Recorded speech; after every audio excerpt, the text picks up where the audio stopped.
there is too much greed within humanity. Mankind has become extremely greedy in all walks of life.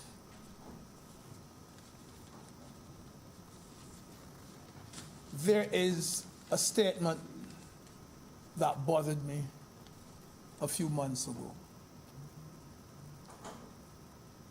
I wouldn't say who made the statement. The statement was, I am not the only person in Barbados who take bribes. Sir, this is not a good testimonial for Barbados. This is not a good testimonial for this country. That statement, sir, might have been a self-serving statement. It might have been a statement to save yourself, but it does nothing good for this country of ours. Because now, this is the reputation that we have on the world stage. The international perception, Mr.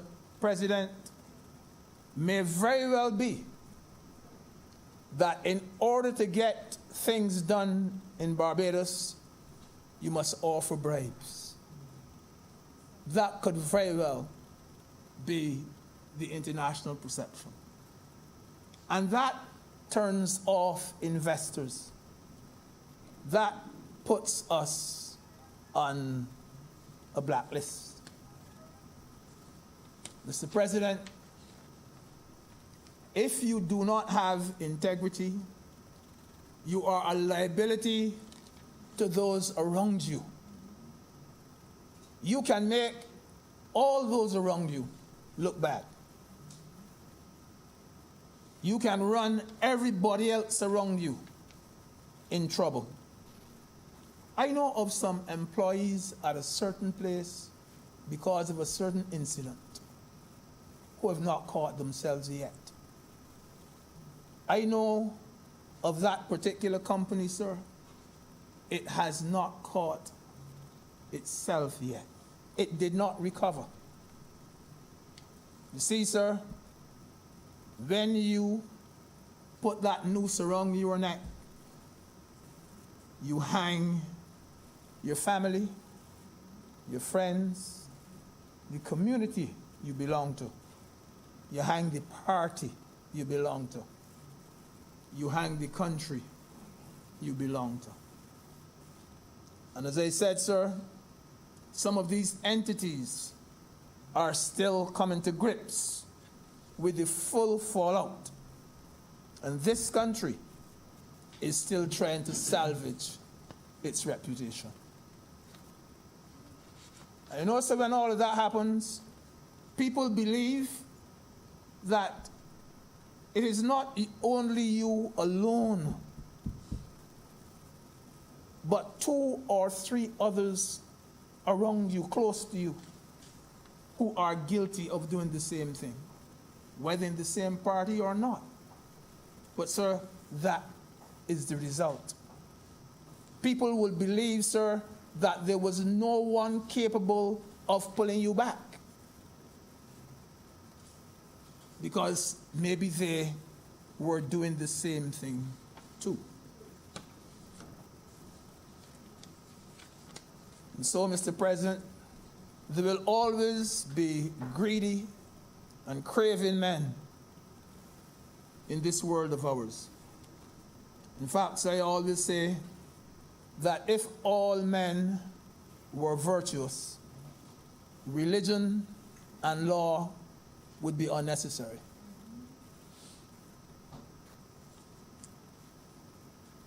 And you know, it hurts me too, sir, sometimes when I see persons in the legal profession, people who know within themselves that if I am caught with the client's money, that I may lose my license to practice. I would lose my basket and hoe. And yet, sir, people still do it. People still do it. And it hurts other lawyers like myself. I can tell you that. Sir, Section 3 of this Act establishes that commission, which we've heard so much about this morning, and Section 4 sets out its functions. And so just to say a few words on that commission. The members of that committee, we could say a committee, should be very, very reliable, should be very, very trustworthy. Confidentiality, Mr. President, should be the hallmark of that commission. In the same way, sir, that details of your account at any bank should be confidential, it goes without saying that this committee should not disclose anybody's information at all. That we should be able to repose our full confidence in that commission. The information you give that commission, sir, should not end up in social media, should not end up in the newspaper. It should be as confident can be. And those members, sir, should be sworn to secrecy. And we also, sir, have to be very careful about who we put on that particular committee. The members of that committee must be properly scrutinized.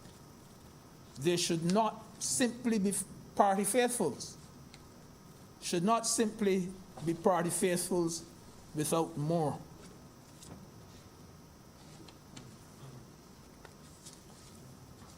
Mr. President,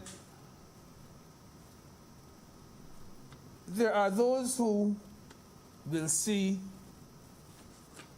wrong and wrongdoing and corruption going on and will say nothing about it. That happens, and it will continue to happen. In fact, sir, they may even support and encourage the wrongdoer for their own selfish gain. It is a fact, sir, that a government who robs Peter to pay Paul can always depend on the support of Paul. That's the fact.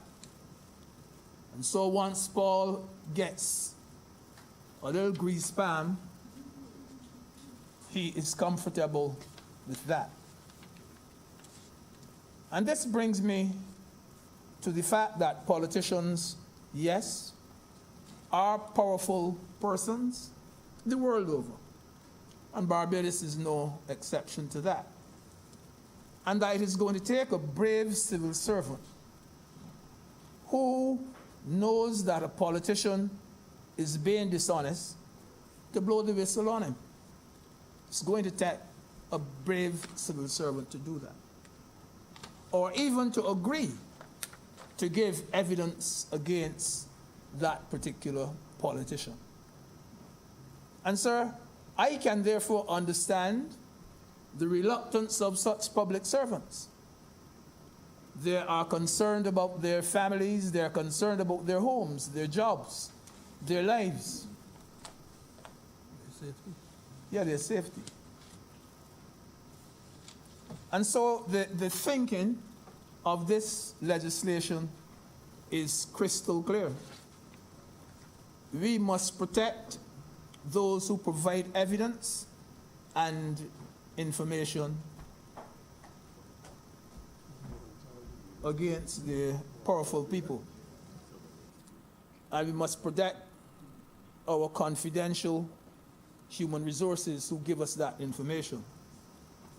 These sources, sir, should never be revealed at all to anyone, because to do so would be extremely improper and irresponsible of us. But the thought which ran through my mind as I was looking at the legislation is that regardless of how much protection we give to these public servants who are willing to offer us the information, I hold the view, sir, that we should not be depending entirely on such officers, such as the permanent secretary and those people. Regardless of which government is in office, sir, I believe that the Auditor General's office in particular should have more active officers to make unscheduled visits to ministries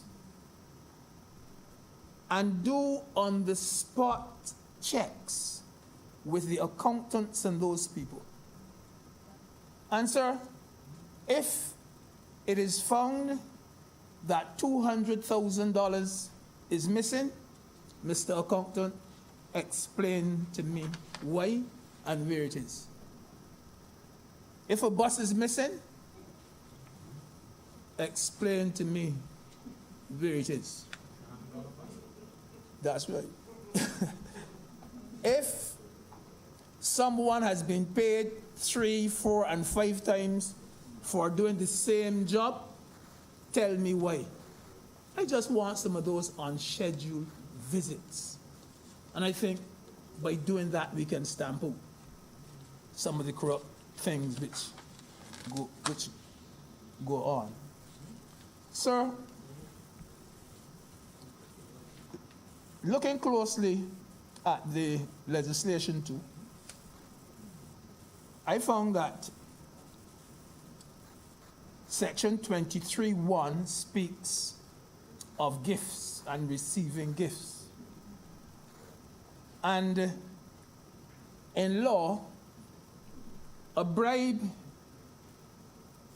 is defined as any money, and this is where it would capture gifts, any money or thing of value which is offered to and accepted by a person in any public or official capacity with the corrupt intent of inducing or influencing the conduct of the person receiving it. So the gift is captured there. It's not only money, but you have to declare your gifts to the commission as well. And sir, all the gifts that you receive in your official capacity, you must declare that to the commission. And sir, you know, gifts will add up. There are gifts and there are gifts. You get experienced Rolex watches or yachts. And you have staycations. You have staycations.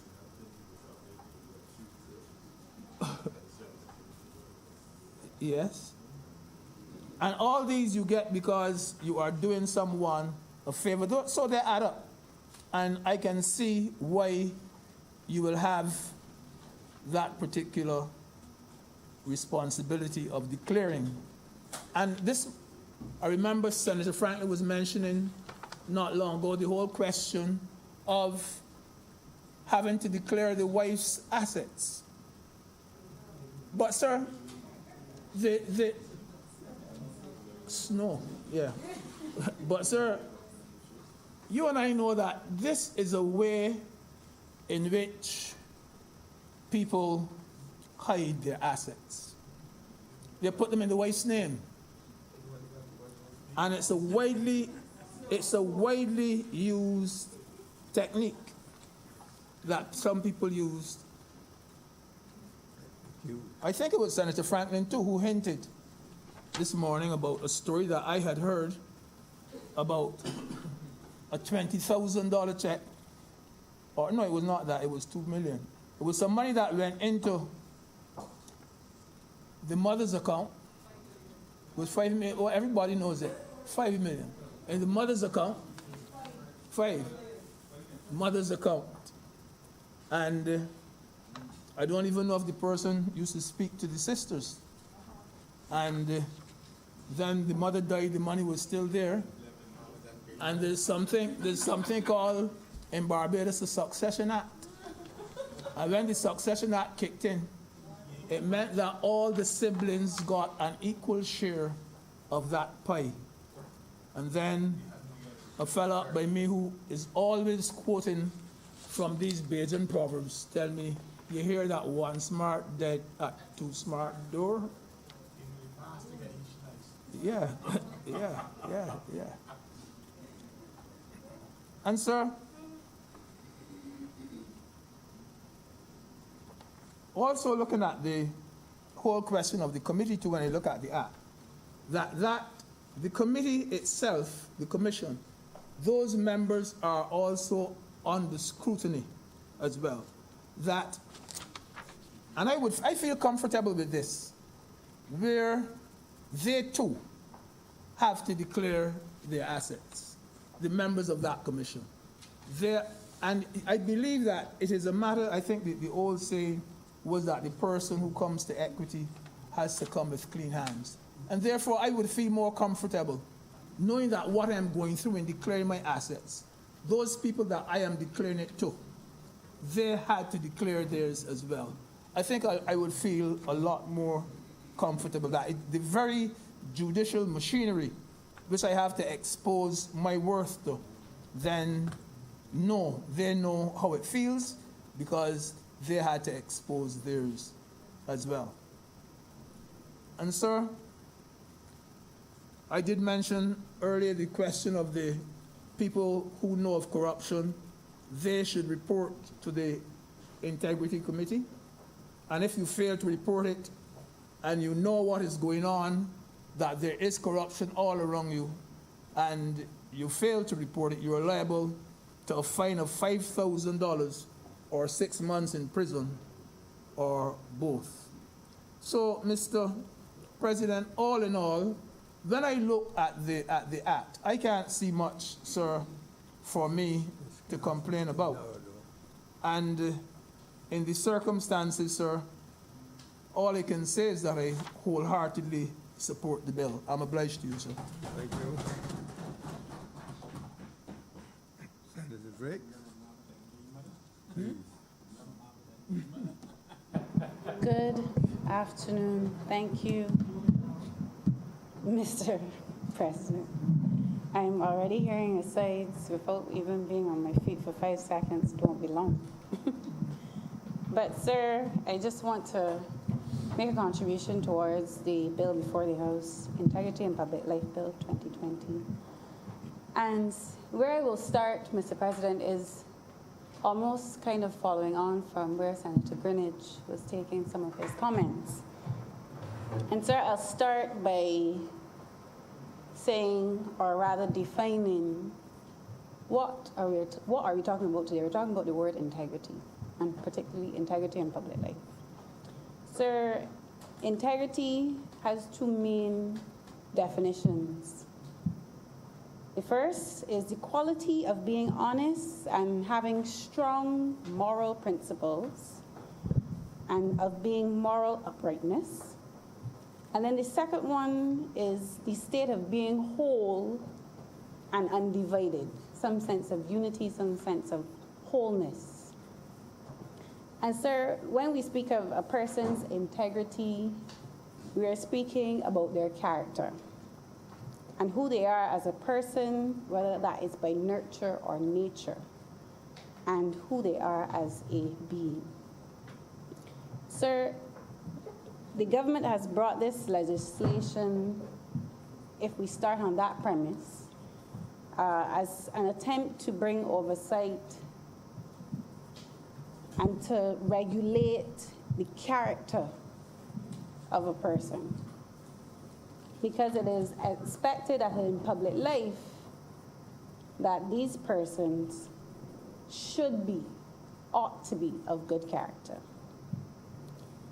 Sir, I remember reading a few months back about some ancient civilizations in Africa and some in Asia, where before a king or queen, before they were crowned, the elders of that society put them through some tests, which sought to find out where their morality lay and what type of judgment they had. Sir, today we don't do that in quote-unquote modern democratic societies, because we've almost fallen into a lull where we think that people who are educated, people who are successful business people, should make good leaders. However, sir, unfortunately, that is not the case. There are many who are extremely intelligent, who are successful and shrewd business persons, who have characteristics that are selfish, greedy, and tyranny. Sir, in the Westminster system of governance that we follow here in Barbados, there's almost absolute power in the office of the Prime Minister and the Cabinet. And in this type of configuration of government, if the leader in the Westminster system within the office of the Prime Minister and her Cabinet lack integrity, honesty, and wholeness, so you can end up with a dangerous situation on your hands.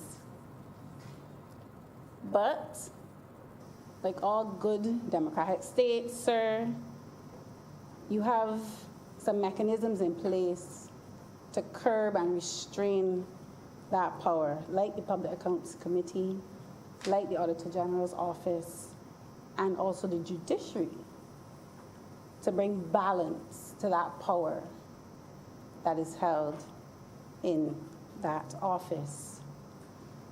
But, sir, law is only as good as the men and the women who preside over it, who uphold it, and who are governed by it. And as Senator Greenidge rightly said, the people themselves must have integrity. For there must be some moral compass that guides those in the public sector and those in public office to do the right thing in the interests of country. And if we're saying that those persons need to have a moral compass, then you have to then ask yourself, what is morality? Sir, who determines what is right and who determines what is wrong? And what value systems are accepted in a society? Sir, and that is where you have had in the past this marriage between church and state, so that leaders within the religious realm have guided what the principles are for a society, and then the laws by that are then governed by those principles set out by the state. But, sir, in more recent times, as we evolve as the human race, we're seeing this separation of church and state in governance. And even more so, the lack of spirituality in how we live our lives. Sir, in many ancient civilizations as well, like ancient Egypt, Kush, Ghana, Mali, and that is naming the African ones, political organization was through lineage. It was done first and foremost at the village level. Sir, and spirituality defined the moral duties, and it controlled conduct. It informed laws and customs, and as well as accepted norms of behavior. It was thought that spirituality, Mr. President, was an essential part of life, and they were inseparable. Sir, it was a belief that our ancestors had that the supernatural operates in every sphere and activity of life, and that life is not compartmentalized by what is sacred and what is secular. Sir, and why are these things important? Why is morality important in governing a nation or a people? Sir, good governance and political stability are precursors for a country's ability to achieve prosperity and well-being. Sir, even now as we say that we are civilized and we've moved forward for a lot of the ancient customs, it can be found in the Sustainable Development Goals, SDG 16, where it is thought that in order to achieve sustainability and sustainable development, we have to promote peace, justice, and strong institutions. Sir, I have always said that Barbados has been blessed with leaders who understood the needs of this country, and it has formed the basis by which much of our development has come under. And it has been an integral part of our economic and social development post-independence. But despite that fact, and my colleague, Senator Franklin, spoke to it, we have a strange culture around the issue of corruption. And sir, because it is folklore, as he coined it, somewhat, and because we don't have that incidence or reporting of it, it continues to be perpetuated in whatever dark corner or whatever alleged conversation, rather than being a fact that we can hold on to and account for. Sir, I say this because if you try to assess Barbados as it relates to the level of corruption that we have in the country, because to say that we don't have any would be to be extremely naive. Sir, the World Bank has an index called the Country Policy and Institutional Assessment, which has a category for transparency, accountability, and corruption in the public sector. Barbados does not exist on that list. The data is simply not collected. There's another index called the Transparency, from the Transparency International organization, called the Corruption Index Country Policy Rating. And in 2019, Barbados was ranked 30 out of 180 countries. So we don't measure up too poorly in that regard. And we also scored 62 out of 100, where 100 is being very clean and 0 is highly corrupt. So we could say, in terms of the perception around corruption, we are not perceived as being a corrupt society. But sir, the bill before the House, I don't think seeks to look at perception, but we're trying now to ring fence what is actually happening with those in political life and their financial arrangements. Sir, anyone now in public life, as is specified in the second schedule of the bill, which is an extensive list, must now declare their income, assets, and their liabilities. So there's not just what is coming in and what you own, but it's also a record of who do you owe and how much. And not just them, but their spouses and their dependents. So sir, for me, I think the bill is comprehensive, but sir, also intrusive in some respects. Sir, my colleague, Senator Franklin, went into detail about this, and I won't continue to go down that vein, but just to reiterate the fact that if you are someone that is a head of department in the civil service, sir, you did not sign up for being exposed to this type of scrutiny by which this bill is asking you to declare your assets, your income, and your liabilities. Sir, the declarations that are being asked in the schedules to the bill are in nowhere trivial.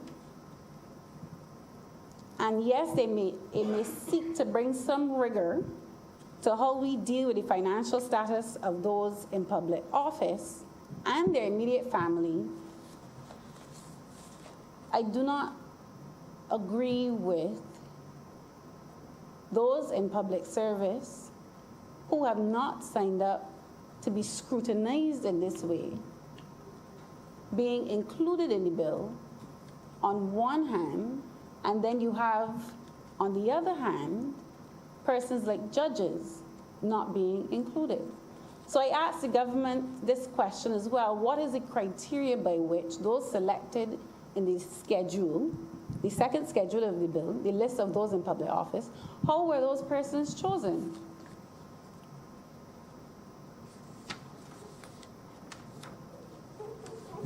Sir, the former administration, unfortunately, sir, and I'm hearing public consultation, but I know if I read the Joint Select Committee's report on page 5, I believe it is. No. That there was a suggestion raised by Her Excellency the Governor General to take this bill into town hall meetings. And I do not believe that was done. And I'm not sure that a lot of persons who this bill will impact even know. And even the government, by the admission by the Honorable Prime Minister, saying that there will be some Mr. President, I rise on a point of order. The honourable member is misleading the House. The public process by which this was undertaken was publicly screened.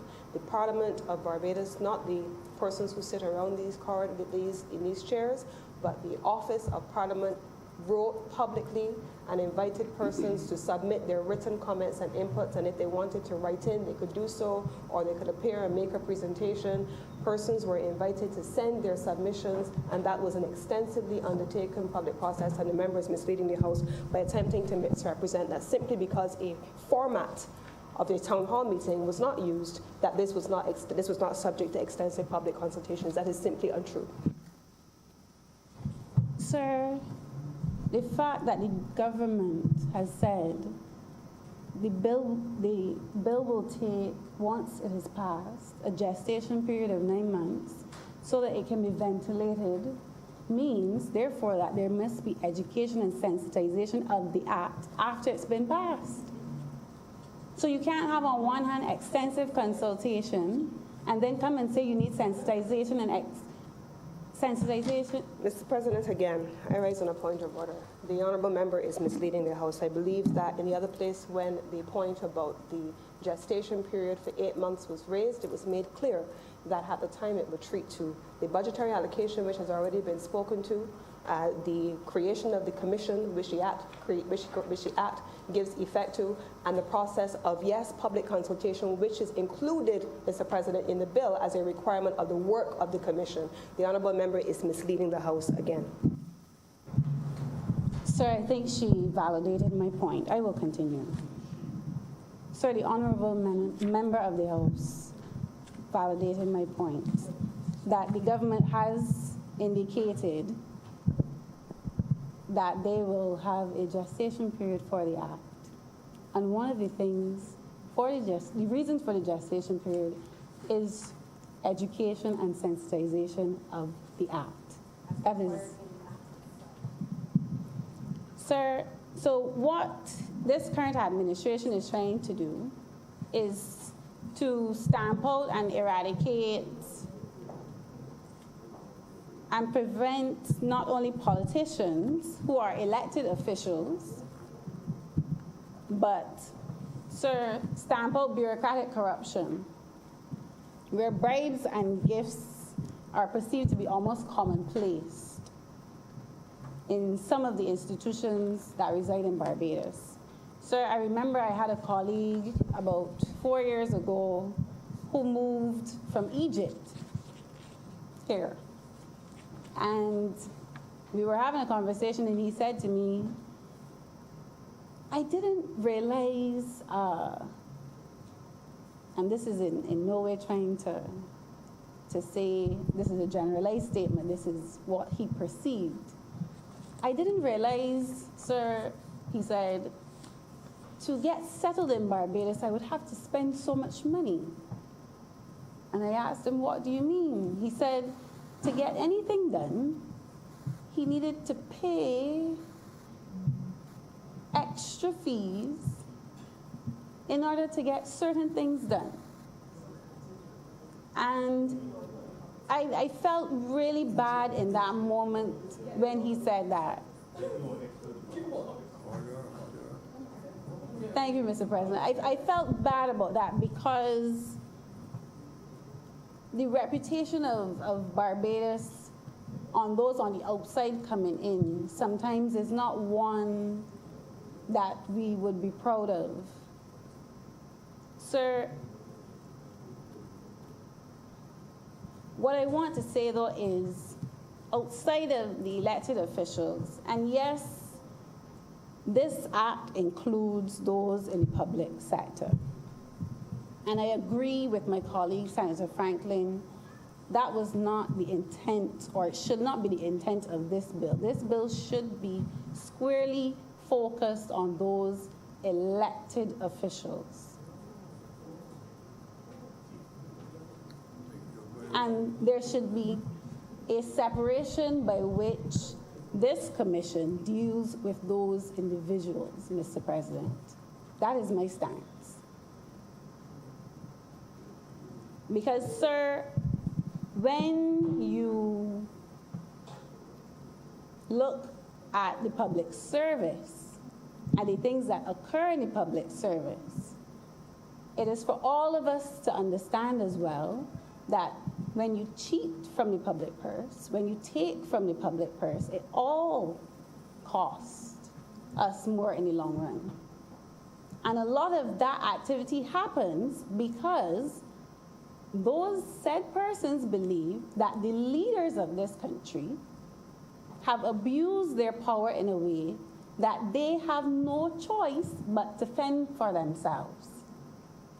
So it is for those persons, Mr. President, who are leading this country, who are elected officials, to set the example, to lead from the front.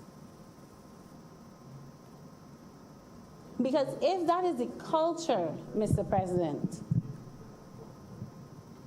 whereby people have that perception that elected officials in government abuse their power,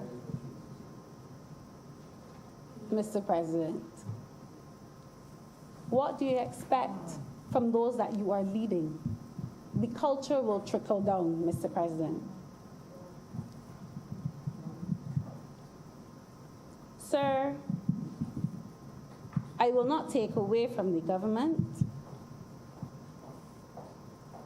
I will not take away from the government that this is a pivotal piece of legislation. But, sir, I am still of the opinion it needed wider consultation in terms of what the details are in this bill. And if we are saying that what we've done so far to inform this bill in terms of the Joint Select Committee that was formed and those who made submissions is sufficient for this legislation, sir, I would have to disagree.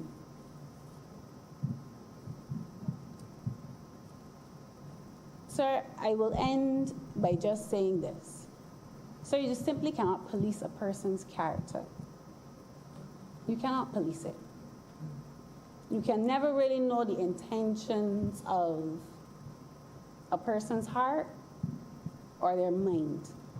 You can judge them by their deeds, and even then, sometimes, Mr. President, we've all seen that there are some who master the art of deception. Even then, Mr. President, they master the art of deception. So I hope that the government is willing to make the adjustments that we're asking for in this bill, because it truly has included persons, sir, that have no place in this bill. And then to come to sensitize those persons after the act has been passed, I don't think it's very democratic.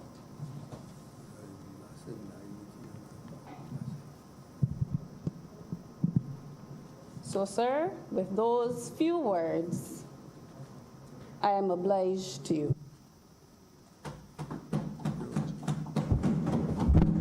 Mr. President, I beg that this sitting be now suspended until 3 p.m. for lunch. Question is that this session be now suspended for lunch until 3 o'clock. All honorable members in favor, please say aye. Aye. Those against, please say no. We think the ayes have it, and we are now at lunch until 3 o'clock.